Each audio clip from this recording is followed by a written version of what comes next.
towering cliffs cascading into crystal blue waters, narrow winding roads threading through pastel-colored villages. The Amalfi Coast, the jewel of southern Italy. And now, carving through this breathtaking landscape, comes Ferrari's latest masterpiece. This is the Ferrari Amalfi, where Mediterranean elegance meets Italian automotive passion in a silhouette you won't forget. The brand's striking new Grand Tourer and official replacement for the Roma. While the Roma captured hearts with its elegant silhouette and approachable demeanor, the Amalfi takes that foundation and refines it, reshaping Ferrari's entry-level offering into something that feels more mature, more practical, and crucially, more emotionally in tune with what a Ferrari should be. But does the car do justice to the name? In short, yes, though not without a few quirks. Design, familiar meets functional. At first glance, the rear of the Amalfi doesn't appear drastically different from the Roma. But look closely. The taillights that were previously exposed are now integrated into the bodywork, giving a more streamlined, sinister appearance. The active rear wing has been relocated lower on the tail to tidy up the silhouette. It's a subtle touch that increases downforce up to 110 kilograms in its most aggressive setting, without devouring trunk space. From the side, it's still that cab-back, classical coupe shape. The wide rear haunches scream muscle, but there's a grace to the flow of the lines. The bonnet has been smoothed out, erasing the Roma's awkward power bulge, while the standout design detail lies in the wheels. Ferrari has milled them from a single block of aluminum using a new method that allows the machine to curve around the spoke contours. The result? Possibly one of the most intricate and beautiful wheel designs ever made. But the front? That's where things get more divisive. Chief designer Flavio Monzoni doesn't like faces on cars, and it shows. The Amalfi's nose ditches the typical grille for a clean visor-style front. It's elegant, certainly, but some may find the effect a bit faceless, or even a touch fish-like. Still, you get distinctive 3D winglets in the headlights borrowed from the Dottisai cylindry, and clever sensor integration helps maintain the clean look, despite regulatory compromises. Performance, sensible, but still fast. Under the sleek new bonnet is a 3.9-liter twin-turbo V8, producing 640 horsepower, only 20 more than the Roma. No hybrid system, no battery weight. This is a car built around driver feel, not tech-laden spec wars. And that's precisely the point. Ferrari has finally applied the brakes on the horsepower arms race. Rather than chasing the numbers, the Amalfi delivers balance. It's lighter, more responsive, and features improved camshafts and tuning to make the engine rev more freely. The power is routed through Ferrari's 8-speed dual-clutch gearbox, mounted at the rear for optimal weight distribution. The numbers? 0 to 62 miles per hour in 3.3 seconds.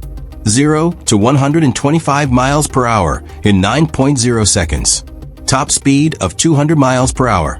Yes, it's not as powerful as a 911 Turbo or an Aston Martin Vantage.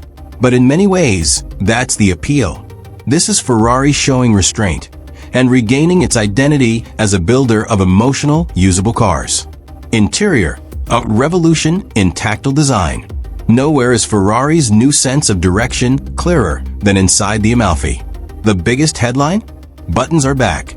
Gone is the much-maligned touch-sensitive steering wheel first introduced with the SF90. In its place is a beautifully tactile, clicky setup that finally brings back usability to Ferrari's cabins. You've got physical buttons for infotainment, cruise control, and driving aids, all placed logically and with feedback that feels special. There's even a proper engine start button, as there should be in a Ferrari. Starting one of these cars should feel like an event, not like unlocking your smartphone. And here's the best part. This new steering wheel can be retrofitted into existing Ferraris that used the older haptic version. That includes the 296 GTB, SF90, and even the Dottisai cylindry. Ferrari not only heard the complaints, they acted on them. Elsewhere, the interior borrows layout cues from the Purosang and Dottisai cylindry. There's a new horizontal central screen, no more vertically mounted tablet, a more refined user interface, and a passenger display that adds flair without clutter. The cabin feels more spacious than the Roma's twin capsule design, and far easier to climb in and out of. Materials, as always, are top shelf. Soft, waxy leather, subtle carbon fiber accents, minimalist suede inserts. It's luxurious without being flashy. Practical, even especially with deep storage compartments, phone charging slots, and even two, admittedly small rear seats. Avoid the carbon fiber transmission bridge. If you can, it looks better in anodized metal and feels more premium too. The verdict: the right car at the right time. The Ferrari Amalfi isn't revolutionary in the traditional sense. It doesn't introduce a new engine or a new drivetrain. It doesn't break power records or chase Nürburgring lap times. What it does is more subtle, and perhaps more important, it represents a course correction. In the Amalfi, Ferrari has shown that it's listening to its customers, to enthusiasts, to logic. It's recognized the absurdity of 800-plus horsepower street cars. It's acknowledged that not all progress lies in touchscreens and gimmicks. It's re-embraced what made its cars emotional in the first place: sound, feel, and soul. Starting just over 250,000 euros before options, the Amalfi is intended to be the most approachable Ferrari in the lineup. But don't be fooled. This car might just be the one that best captures the essence of the brand today. If the Roma was a polished introduction, the Amalfi is the first sentence in a new chapter.